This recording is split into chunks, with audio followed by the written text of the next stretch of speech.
Jadi Bapak Ibu sekalian, dari success story ini maka kita punya keyakinan kalau kita mau bersama-sama maka insya Allah kita bisa mengendalikan PMK, bahkan kembali membebaskan PMK dari muka bumi Indonesia ini. Dalam rangka pengendalian dan penanggulangan penyakit mulut dan kuku atau PMK di 9 provinsi di wilayah pemberantasan zona merah, yaitu Provinsi Lampung, Banten, Daerah Khusus Jakarta, Jawa Barat, Jawa Tengah, Daerah Istimewa Yogyakarta, Jawa Timur, Bali, dan Nusa Tenggara Barat. Kementerian Pertanian melalui Direktorat Jenderal dan Peternakan Kesehatan Hewan menyelenggarakan rapat koordinasi pada Jumat hingga Sabtu 24 hingga 25 Januari 2025 yang berlangsung di Hotel Mercure Simatupang, Jakarta.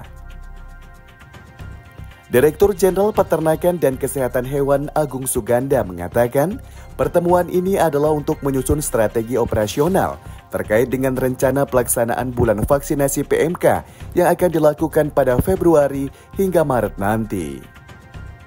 Jadi rapat pada malam hari ini bukan baru akan merencanakan, tetapi kita sekaligus mengevaluasi pelaksanaan vaksinasi yang sudah dilakukan sejak Desember tahun yang lalu.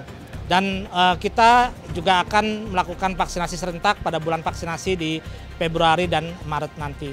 Tentu ini semua kita lakukan untuk menjaga dan tentu menjamin dalam pelaksanaannya nanti bulan vaksinasi PMK ini berjalan serentak, khususnya di 9 provinsi di zona pemberantasan PMK. Dan tentu pada malam hari ini sampai besok, para kepala dinas, pejabat otoritas veteriner di provinsi bersama dengan stakeholder terkait akan saling bahu-membahu bersinergi untuk melaksanakan vaksinasi serentak di Februari dan Maret nanti. Agung mencatat jumlah kasus PMK saat ini dari Desember hingga 23 Januari kemarin tercatat sebanyak 28.725 ekor sapi terdampak dengan 858 ekor diantaranya yang mati. Kasus ini tersebar di 18 provinsi, namun kabar baiknya adalah tren kasus PMK sudah menunjukkan penurunan yang signifikan. Ya, saat ini trennya sudah menurun dan alhamdulillah penurunan kasus saat ini itu sudah di bawah kasus yang di minggu ketiga bulan Desember tahun lalu.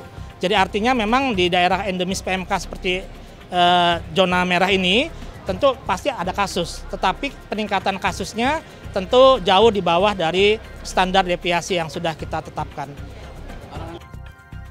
Agung juga menjelaskan Kementan telah menganggarkan 4 juta dosis vaksin untuk PMK yang bersumber dari anggaran pendapatan dan belanja negara atau APBN.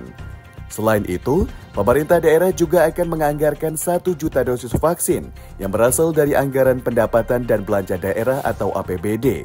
Dan 1 juta dosis lainnya berasal dari vaksinasi mandiri yang dilakukan oleh para pengusaha. Kalau hitungan kami saat ini secara nasional kita idealnya adalah membutuhkan sekitar 6 juta untuk melakukan